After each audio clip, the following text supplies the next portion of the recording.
எந்த விஷயத்திலும் ஆத்திரப்படாமல் அவசரப்படாமல் நிதானமாக நடந்து கொண்டு ஆழ்ந்த யோசனையோடு செயல்பட்டு ஒரு முதலாளி ஸ்தானத்துல நீங்கள் இருந்தாலும் கூட ஒரு தொழிலாளியை போலவே நடந்து கொள்ளும் எனது அன்பிற்கினிய ரிஷப ராசியை சேர்ந்த சகோதர சகோதரிக்கு எனது அன்பு கலந்த நட்பு கலந்த வணக்கங்கள். 20/4/2025 ஞாயிற்றுக்கிழமை முதல் 26/4/2025 சனிக்கிழமைக்குள்ள உங்கள் ராசிநாதன் கடந்த சில வாரங்கள் இருப்பதைப் போலவே இந்த வாரமும் போராட்டாதி 4ஆம் பாதத்தில் மீன ராசியில் உச்சத்தில் உள்ளார். ராசிக்கு லாபஸ்தானத்தில் கூட சனி ராகு புதன் உள்ளது. ரிஷப ராசிக்கு 5ஆம் இடத்தில் இவ்வளவு நாளாக கேது மட்டும் இருந்தது. இந்த வாரத்தில் இருந்து நவாம்ச ராசியில் உச்ச புதனும் கூட சேருது. அந்த வகையில் ஆச்சரியப்படும்படி இந்த வாரம் ரிஷப ராசியை சேர்ந்த சகோதர சகோதரிகளுக்கு தெற்கு மேற்கு திசைகளில் பொருளாதார வளர்ச்சி, தொழில் வளர்ச்சி, பொருள் வளர்ச்சி, நிலம், வீடு, வாசல், பூர்வீக சொத்து, பங்காளி வகையரா, மாமன் மச்ச வகையரா, அத்தனை பேர் வகையராவிலிருந்தும் உறவுகளிலிருந்தும் ஆச்சரியப்படும்படி ஒரு நல்ல உறவும் நட்பும் ஆதரவும் பகையை மறந்து புதுசாக உறவுகள் மலர்வதும் இந்த வாரம் நிச்சயம் உண்டு. இன்னும் சொல்ல போனா புதன் உச்சத்தில் நவாம்ச ராசியில் புதன் உச்சத்தில் இருப்பதாலும் லக்னாதி ராசி அதிபதி சுக்கிரன் 11ஆம் இடத்தில் உச்சத்தில் இருப்பதாலும் ஒன்று தென்மேற்கு திசையில அல்லது வடகிழக்கு திசையில அந்நிய மொழி இனம் சம்பந்தப்பட்ட நபர்களுடன் ஒன்று சேர்ந்து தகவல் தொழில்நுட்பம் அல்லது வேற ஏதாவது ஒரு வகையில் குறைஞ்சபட்சம் 5 லட்சத்திலிருந்து அதிகபட்சம் 50 லட்ச ரூபாய் வரைக்கும் பொருளாதார முதலீடு செய்கிற மாதிரி ஒரு சூழ்நிலை, ஒரு யோசனை இந்த வாரம் வந்துள்ளது.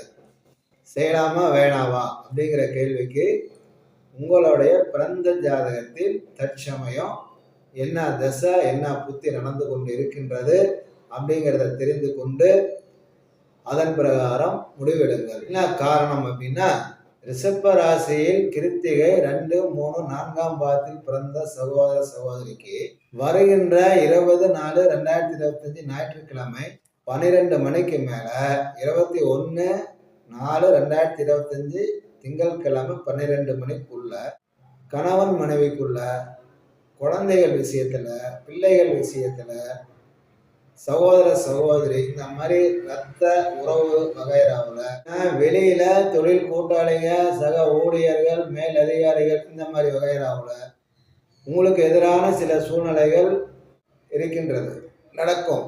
அதாவது தவறான வழிகாட்டுதல் இருக்கலாம், ஆசையை தூண்டி விடலாம்.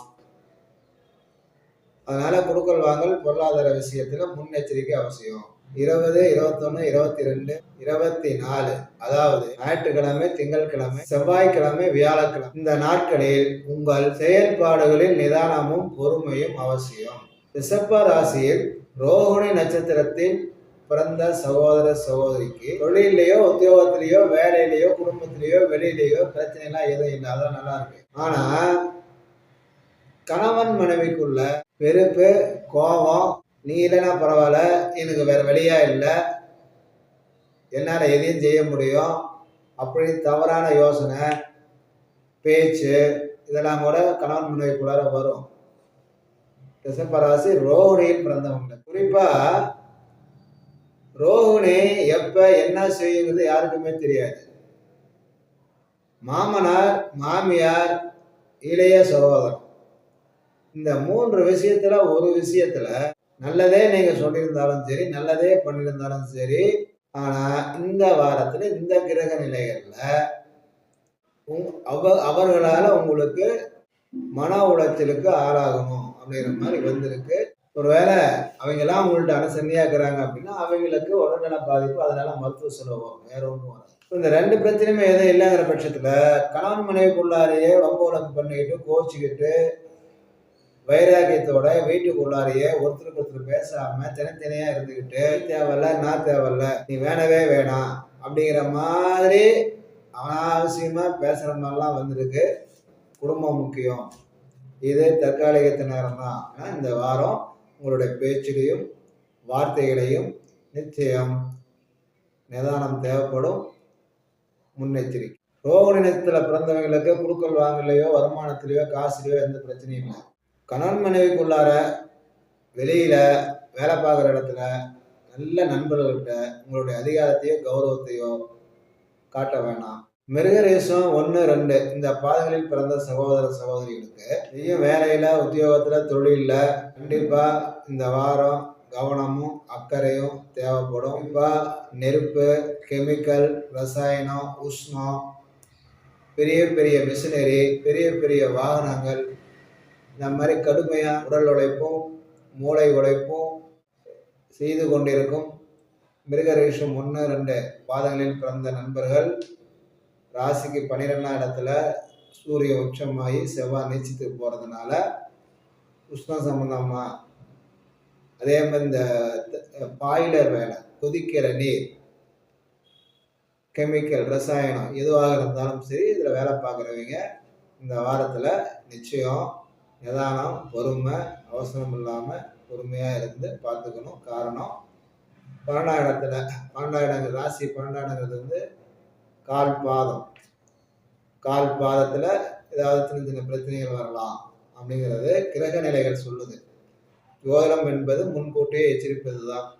அதனால் வேலை பார்க்குற இடத்துல நிதானம் தேவை. அல்லது வீட்டில் கூட ஏதோ ரிப்பேர் பண்ணுறீங்க, சரி பண்ணுறீங்க, வெயிட்டை தூக்குறீங்க, இறக்கி வைக்கிறீங்க, வாகனத்தை ஸ்டார்ட் பண்ணுறீங்க, எதுவாக இருந்தால் என்ன கொஞ்சம் நிதானத்து கிடைக்கும். அப்பா அம்மா அவர்களுடைய ஆரோக்கியத்துலையும் கொஞ்சம் கவனம் செலுத்துகிற மாதிரி இருக்குது. ஏன் பிள்ளைங்களுடைய ஆரோக்கியத்தில் கூட கொஞ்சம் அப்பப்போ கவனம் செலுத்துகிற மாதிரி. அதாவது வீடு நிலம் விற்கிற மாதிரி இருந்தால், பழைய சொத்து பூர்வீக சொத்து விற்கிற மாதிரி இருந்தால் இந்த வாரத்தில் விற்கலாம். இந்த வாரத்தில் மட்டும் இல்லை, சித்திரை மாதம் முழுவதுமே பழைய வீடுகள், சொத்துக்கள், இடம், மனை எதுவாக இருந்தாலும் சரி பழைய பொருளை வித்துட்டு புதுசாக வாங்க விற்கப்படும் சகோதர சகோதரிகளே இந்த சித்திரை மாதம் முழுவதும் விற்கிறதுக்கு முயற்சி விடுங்க.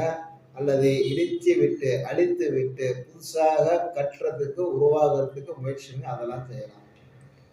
புதுசாக வாங்குற மாதிரி இருந்துச்சுன்னா சித்திரை மாதம் போகும்.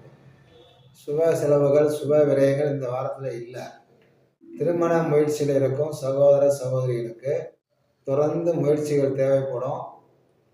முயற்சி செய்யுங்க. இப்போ தான் நவாம்சத்தில் புதன் உச்சத்துக்கு வந்திருக்கு.